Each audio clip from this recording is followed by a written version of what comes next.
नमस्कार। आर्या श्रीमती दुलारी सिंह कॉलेज के YouTube channel पर आप सभी का स्वागत है। आज हम आपको DLED सेकेंड सेमेस्टर विषय सामाजिक अध्ययन के अंतर्गत चैप्टर 15 का टॉपिक निक्षेपण तल संतुलन कारक के रूप में विभिन्न कारकों के कार्यों पर चर्चा करेंगे। जैसा कि आप सभी यह जानते हैं कि पिछले वीडियो में हमने आपसे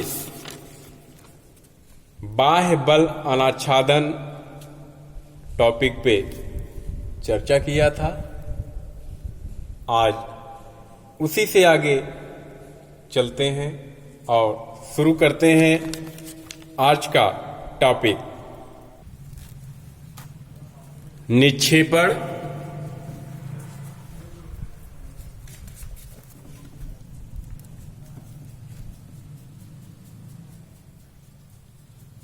निचले क्षेत्रों या गड्ढों में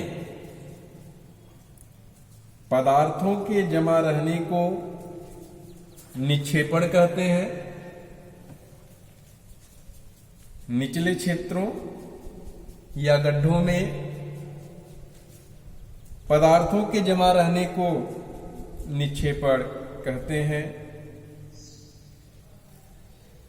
देखते हैं तल संतुलन कारक के रूप में विभिन्न कारकों के कार्य। हिमानी ग्लेशियर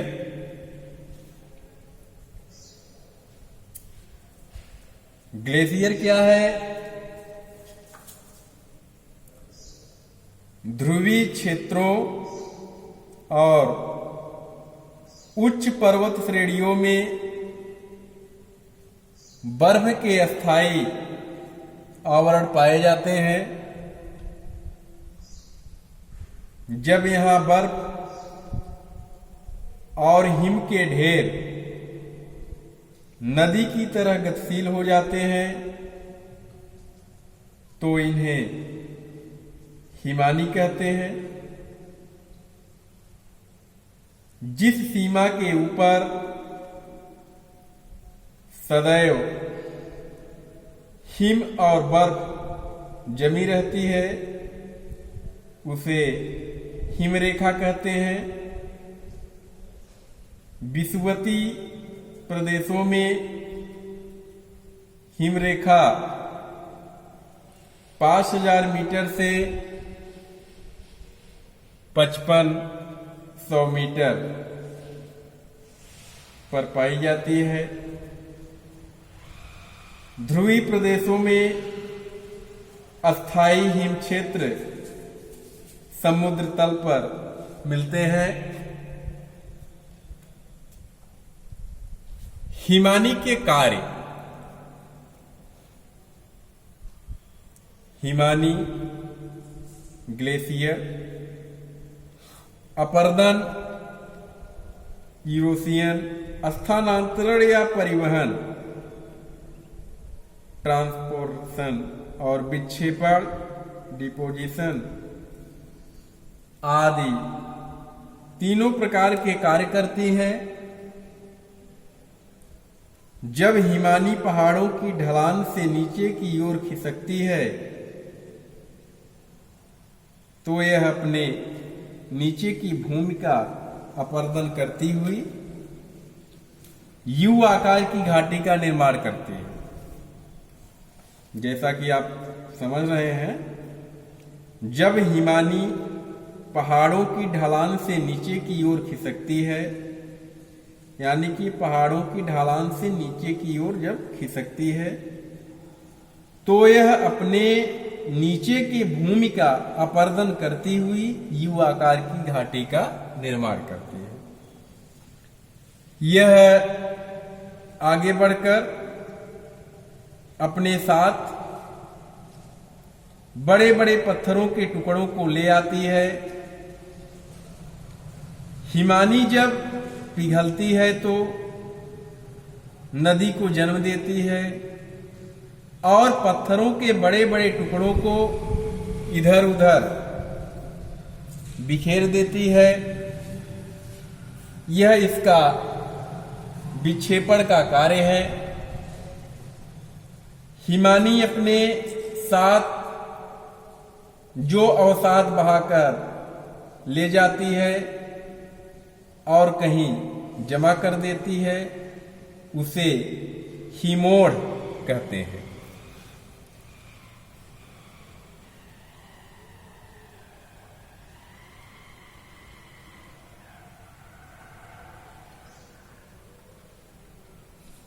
इस प्रकार हिमानी तीनों प्रकार के कार्यों को करती है।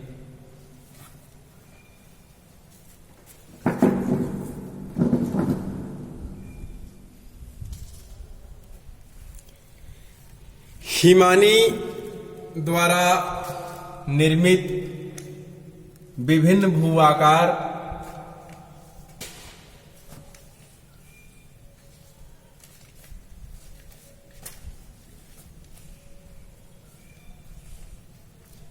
हिमानी का अपर्दन, स्थानांतरण और विक्षेपण के कार्य करने से भूतल पर अनेक प्रकार के आकार बनते हैं,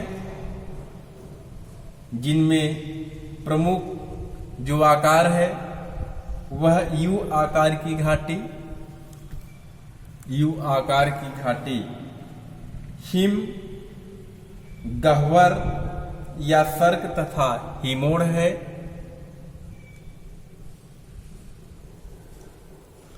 अपर्दन कार्य क्या है? हिमानी जब आगे सरकती है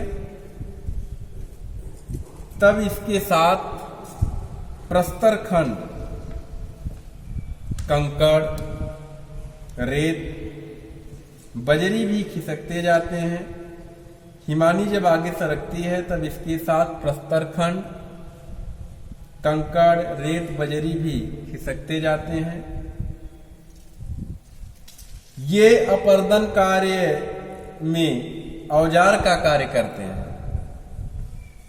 हिमानी के अपर्दन से हिम, गह्वर, यू आकार की घाटी, हिमज झील आदि का निर्माण होता है।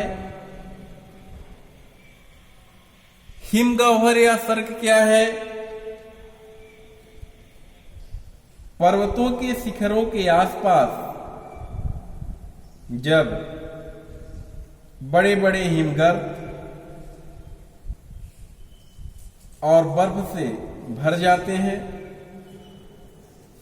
तो हिम गड्ढरों का निर्माण होता है। हिम गड्ढरों से घाटी हिमानी, बैली ग्लेशियर का जन्म होता है, जो धीरे धीरे पहले निर्मित नदी घाटियों में ढाल की ओर खिसकने लगती है। यू आकार की घाटी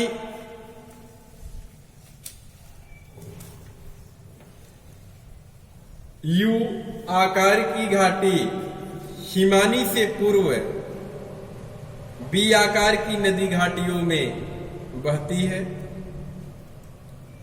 यह इस घाटी को तोड़ फोड़ कर चौड़ा बना देती है, जिससे इसका आकार यू की तरह हो जाता है। अतः इस प्रकार की बनी घाटी को यू आकार की घाटी कहते हैं। परिवहन कार्य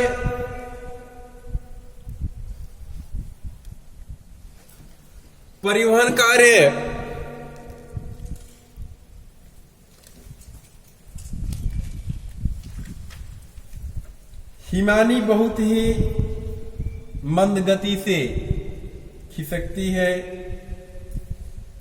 वह अपने साथ साथ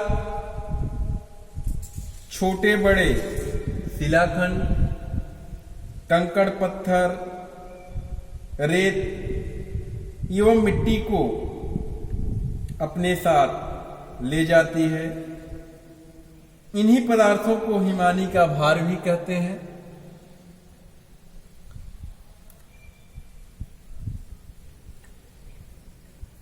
निक्षेपण कार्य क्या है?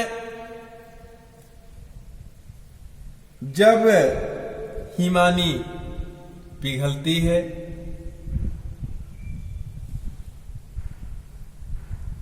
अथवा पिघलकर पीछे हटती है,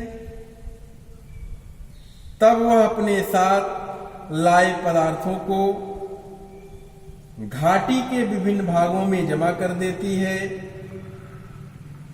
इस प्रकार के निक्षेपित पदार्थों के हिमोड़ कहते हैं। हिमोड़ निम्नलिखित प्रकार के होते हैं,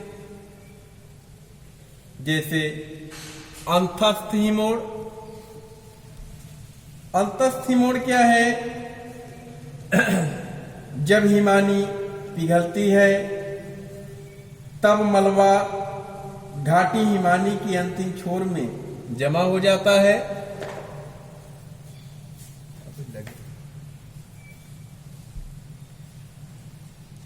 और कटक जैसी स्थाकृति बन जाती है। इसे अंतस्थ हिमोड़ कहते हैं। इसमें मिट्टी से लेकर नुकीले और गोल शिलाखंड भी बनते हैं।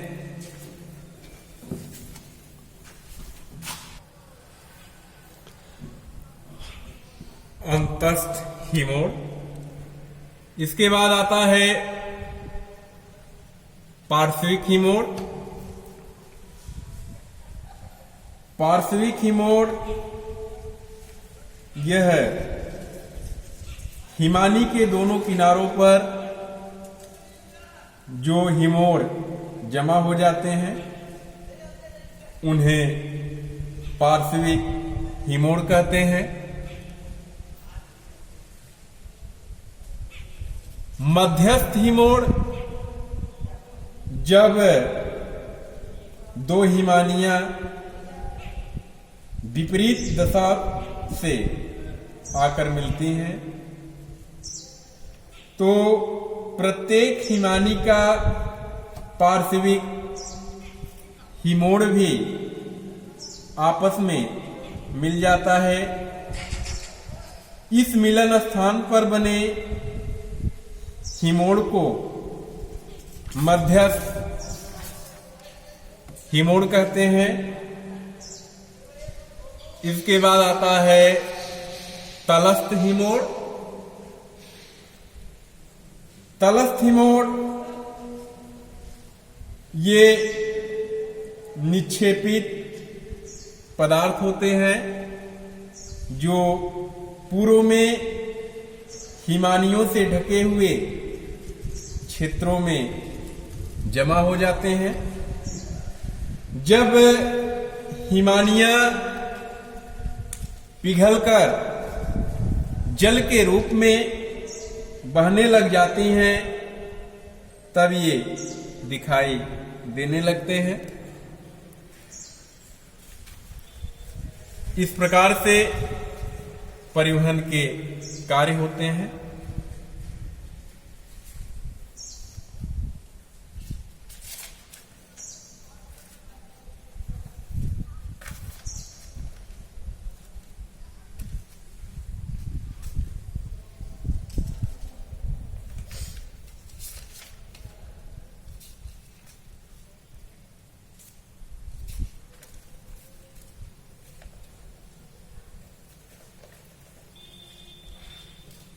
इस प्रकार से आपने आज के टॉपिक में देखा निक्षेपण क्या है, जैसा आप जानते हैं, निक्षेपण क्षेत्रों या गड्ढों में पदार्थों के जमा रहने को निक्षेपण कहते हैं। इसके बाद आपने देखा तल संतुलन कारक के रूप में विभिन्न कारक के कौन कौन से कार्य होते हैं, जिसमें आपने देखा हिमानी। ग्लेशियर क्या है? ग्लेशियर क्या होता है? ग्लेशियर ध्रुवीय क्षेत्रों और उच्च पर्वत श्रेणियों में बर्फ के अस्थायी आवरण पाए जाते हैं। यह ध्रुवीय क्षेत्रों और उच्च पर्वत श्रेणियों में बर्फ के अस्थायी आवरण पाए जाते हैं। जब यहां बर्फ और हिम के ढेर नदी की तरह गतिशील हो जाते हैं तो इन्हें हम हिमानी कहते हैं।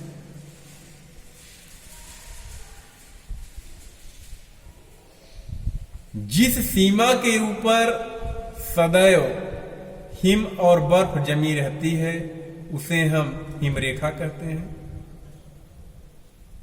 जैसे विषुवतीय प्रदेशों में हिमरेखा लगभग 5500 मीटर 5500 मीटर पर पाई जाती है, और ध्रुवीय प्रदेशों में अस्थाई हिम क्षेत्र का यह जो सीमा होता है वह लगभग 5000 के आसपास होता है, या 5500 तक भी यह हो सकता है। तो उससे जो हिम रेखा होती है विषुवतीय प्रदेश में वह कम होती है, और ध्रुवीय प्रदेशों में जो होती है वो उससे ज्यादा होती है। इस प्रकार से आपने देखा ग्लेशियर क्या है। हिमानी के कार्य क्या क्या होते हैं? इसके जो कार्य हैं आपने देखा कि हिमानी अपर्दन, स्थानांतरण, परिवहन और विक्षेपण, ये जो 3 प्रकार के हैं, हिमानी हो गया, अपर्दन हो गया, स्थानांतरण, परिवहन, विक्षेपण, इनका जो कार्य है ये जब पहाड़ों की ढलान से नीचे की ओर घिसकती हैं तो अपने नीचे की भूमि का अपर्दन करती हुई यू आकार की घाटी का निर्माण करती है। यू आकार की घाटी का निर्माण करती हैं और आगे बढ़कर अपने साथ बड़े बड़े पत्थरों के टुकड़े को ले जाती हैं। इनसे निर्मित विभिन्न प्रकार के भू आकार बनते हैं, जैसे बी आकार की घाटी, यू आकार की घाटी। तो इस प्रकार से घाटियों का निर्माण होता है। यू आकार की घाटी क्या है? यू आकार की घाटी जो होती है यह घाटी पूर्व में, हिमानी से पूर्व यह बी आकार की बनी होती है और इस घाटी को तोड़ फोड़ कर चौड़ा बना देती है। यह नदी घाटियों में बहती रहती है और इसे तोड़ फोड़ कर जब चौड़ा बना देती है जिससे इसका आकार हो जाता है यू की तरह हो जाता है, तो यू आकार की घाटी कही जाती है। इस प्रकार से आज का टॉपिक अब यहीं पे समाप्त होता है। आप सभी से आग्रह है कि इस वीडियो के माध्यम से बताए गए इस टॉपिक का लेक्चर के नोट्स तैयार करें। आने वाले परीक्षाओं में इससे संबंधित बहुत सारे प्रश्न पूछे जाते हैं, पूछे भी गए हैं। जैसे अपर्दन क्या है, अपर्दन के क्या कार्य हैं, हिमानी क्या है, युवाकार की घाटी क्या होती है। तो ऐसे प्रश्न आते रहते हैं। परीक्षा की दृष्टि से आपके लिए यह बहुत ही उपयोगी है। और हम आपसे अब इससे आगे के जो वीडियो होंगे, इससे आगे का हमारा जो टॉपिक होगा वह होगा वायुमंडल पे हम चर्चा करेंगे। आज का टॉपिक अब यहीं पे समाप्त करते हैं। मिलते हैं अगले वीडियो में नेक्स्ट टॉपिक के साथ। तब तक के लिए नमस्कार, धन्यवाद।